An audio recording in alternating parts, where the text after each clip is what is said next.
Senhor, dá uma olhada nesse laço. Vem cá para arrumar esse laço. Dá uma olhada nesse laço, sem condições. Dá uma olhadinha nesse lacinho, sem condições. Desse bebê. Não pode fazer assim. Filho que assume a postura de chefe da casa depois de uma separação dos pais. Filha que normalmente assume o papel da mãe por ela ter que trabalhar e ela passa a ser a mãe dos seus irmãos, assumindo isso desde muito cedo. Mães que ainda mantêm um controle e assume responsabilidades e as despesas do seu próprio filho, mesmo ele sendo uma pessoa adulta e casada. Se você se vê em situações parecidas, fica no vídeo que a gente vai entender como tudo isso funciona. Vem comigo!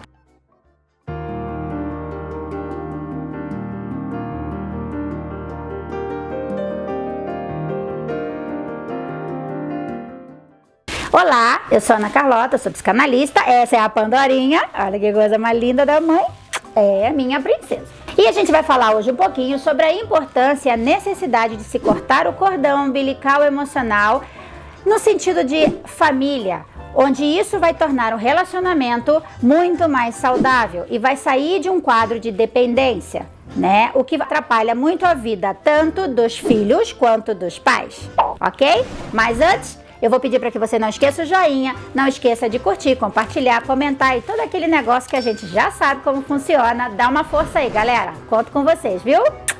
A família é o nosso primeiro contato com o mundo.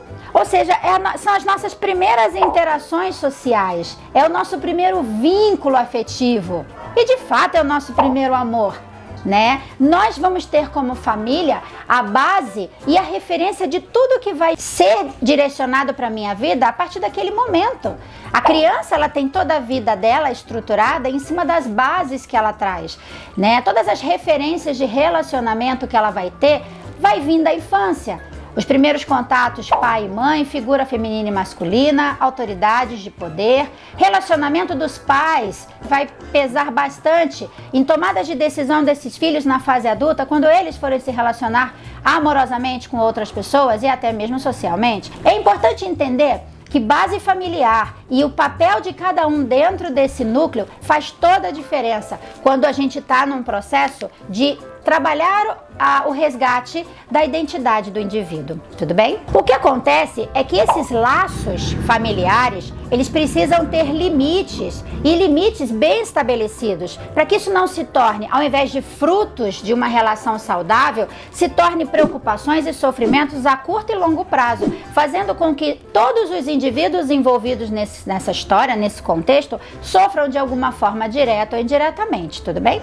Eu vou citar algumas situações que você vai perceber que já são familiares. Pode ser que você passe por isso ou que você conheça pessoas que passam por isso, tudo bem? Então, não esqueça de mostrar ou compartilhar com essas pessoas o quanto elas podem se libertar e o quanto elas precisam aprender a pôr limite naquilo. Porque quando a gente está muito preso num vínculo familiar, numa simbiose familiar, né? Essa ligação, ela se torna tóxica. Tá? Existe todo um limite, existe uma dosagem, a vida pede equilíbrio. É possível que vocês já tenham visto situações como aquela família que os pais se separam e a mãe ela vai ficar mais ausente porque ela precisa trabalhar e manter a casa, e normalmente os irmãos mais velhos, ou o irmão ou a irmã mais velha, são as pessoas responsáveis por cuidar dos seus irmãos e de todas as tarefas da casa.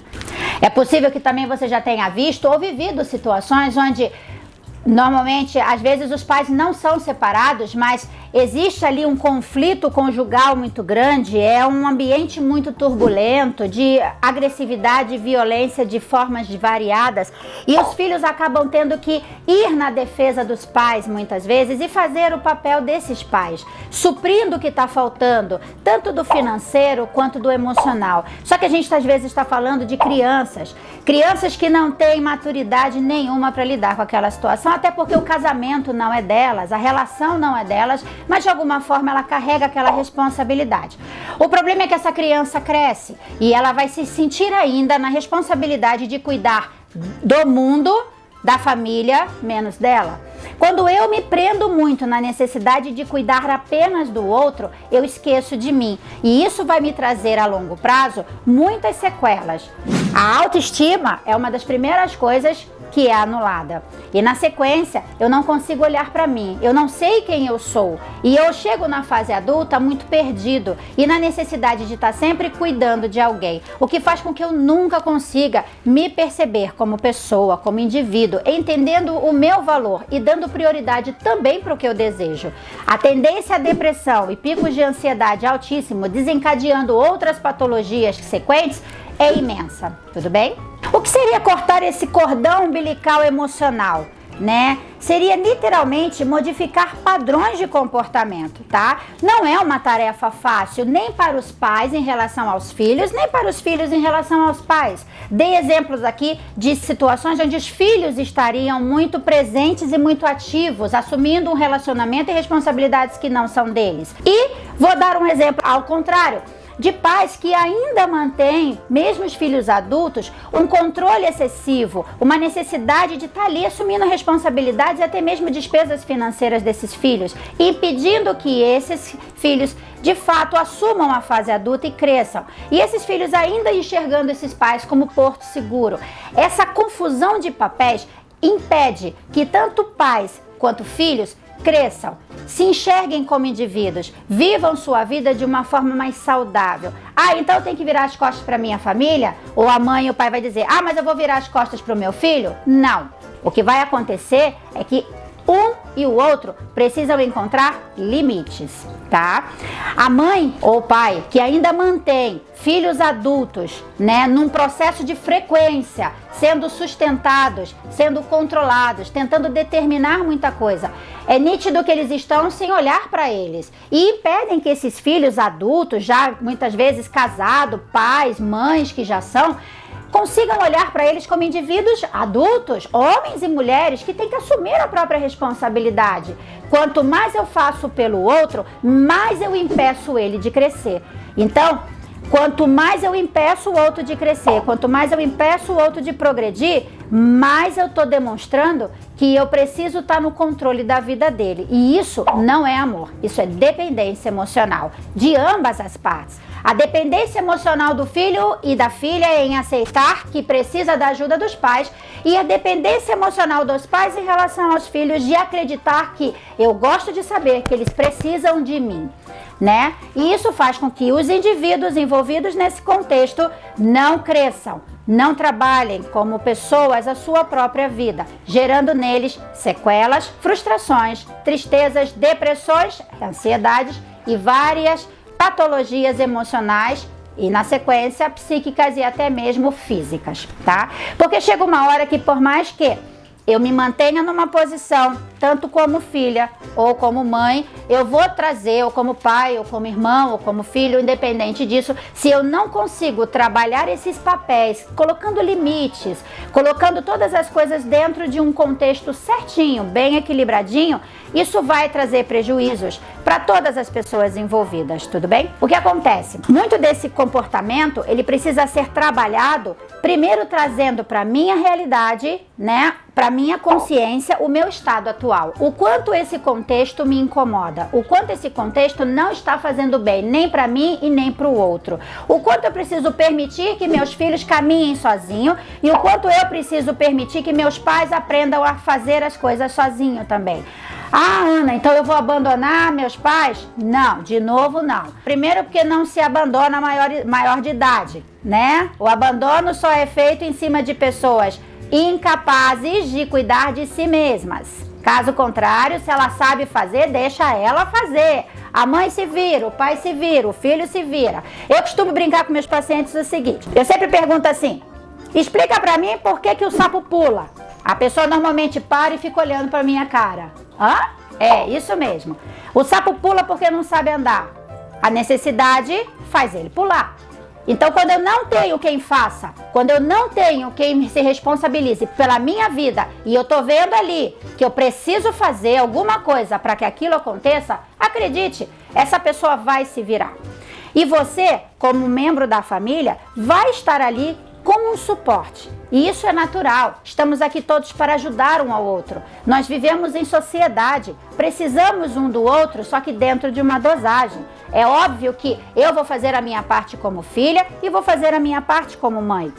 Sempre vou saber que meu papel tá ali. É como ensinar a criança a andar. Como que a gente ensina a criança a andar? Quem é mãe, quem é pai, vai saber do que eu tô falando. Quem é irmãos, que ajudou também, vai saber.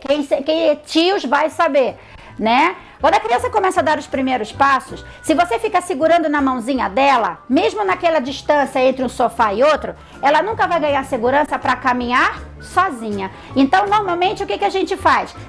Fala para a criança, brinca com ela, né, pro bebê, vai neném, você consegue. Aí ele vai dando os passinhos ali com medo e normalmente o adulto que está atrás, ou a pessoa que está ali dando o suporte, ela não vai tocar na criança, mas ela vai ficar ali meio que no suporte. Bom, se cair eu pego, se não cair deixa ela ir. E quando ela chega do outro lado, o que a gente faz? Comemora, tá? Na fase adulta, na adolescência, não é diferente, né? A gente precisa aprender a dar os passos sozinhos, tá? Eu pego bastante dentro e fora de consultório o nível de angústia e insegurança na fase adulta de pessoas que estão na maturidade cognitiva, mas que não conseguem a maturidade emocional pelo nível de insegurança, porque esses pais, porque essas mães, porque esses filhos não largam as suas mãos e deixam elas simplesmente caminhar os passinhos até o próximo sofá. Eu não amo o outro se eu não permito o crescimento dele. Então, faz parte do amor ajudar no crescimento. Eu vou estar ali sempre para ajudar. Precisou? É óbvio que eu vou correr, vou ajudar, vou socorrer. O que eu não vou fazer é o papel que o outro pode fazer por ele sozinho. Tudo bem? Mudar comportamento, reconhecer o meu estado atual e entender que isso é prejudicial para mim e para as pessoas que eu amo, que é a minha família, é muito importante, tá certo? Gente, se vocês gostaram desse vídeo, né, inscreva, comente, compartilhe, tá? A gente pretende fazer outros vídeos com temas relacionados, ok? Porque foi um tema também pedido no meu privado e, embora seja bastante delicado, eu também achei muito necessário. Eu acho bem válido, tá certo? Um beijo, fiquem com Deus, até o próximo vídeo e vem comigo que a gente vai entender como tudo isso funciona.